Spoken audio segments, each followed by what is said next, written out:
everybody, what's up? How are you today? This is Paul Beester, certified tree expert with Tree Awareness Incorporated in southern New Jersey. A couple of weeks ago, right when the storm went by, we got a lot of ice damage. I made a post that I considered to be a public service announcement. Just, you know, and what to look for as far as safety is concerned with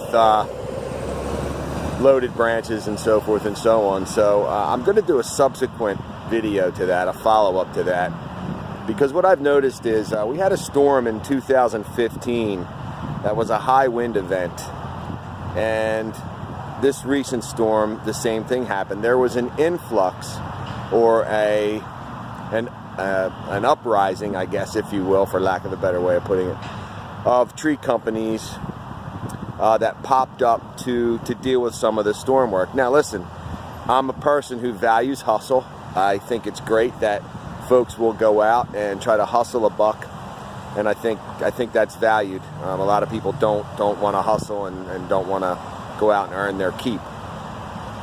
But also you have landscape companies that go out and it's okay for them to do cleanup work, but when it comes into cutting and getting up in the trees, here's where we have a problem. So let me explain a little bit to you what I saw the other day and how this is a little bit of a problem. There was a company in a local neighborhood near me that was cleaning up some downed Bradford pear trees. You know, if you can imagine that, Bradford pears damaged in a storm.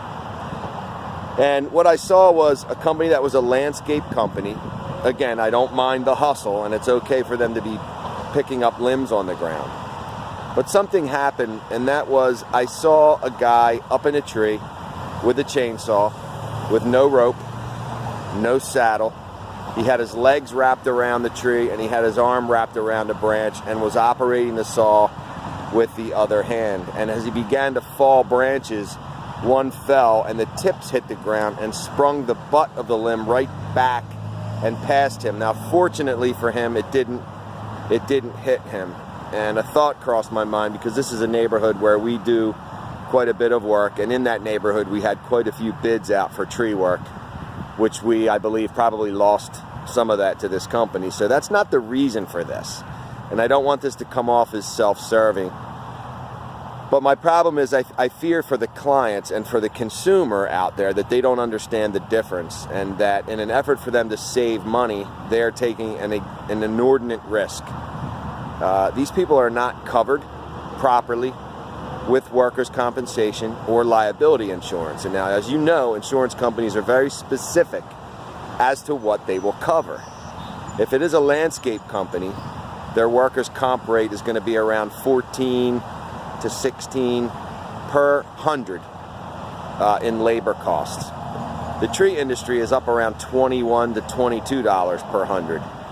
We are insured at a much, much higher rate. We are the single highest risk industry that there is. So what's going to happen if a person gets hurt on that job site is that the person who gets hurt will probably sue the homeowner and their insurance.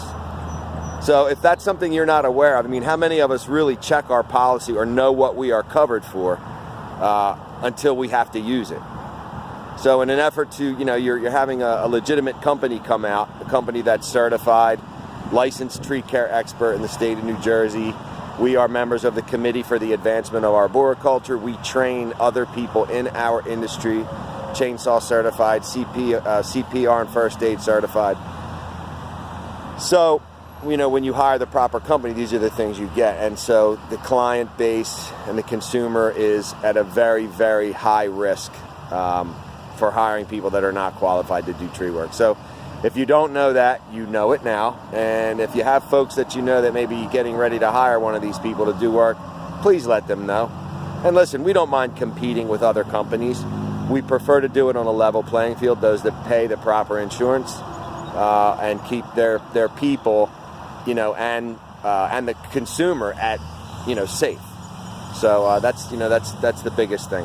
All right, so any questions, feel free to drop a comment in the box below. If you like this content on this YouTube channel, please subscribe, share with a friend. We try to post some valuable content now and again about your landscape and trees and making buying decisions. just for FYI, this tree behind me, this is a white oak tree preserved by the Atlantic City Expressway. It's a 50-inch diameter white oak tree. We've been asked to give a proposal on putting a lightning protection system in and creating a plant health care plan for this tree. So just thought it was a cool spot to do a video. Hope this day finds you all well. Have a great day and be safe.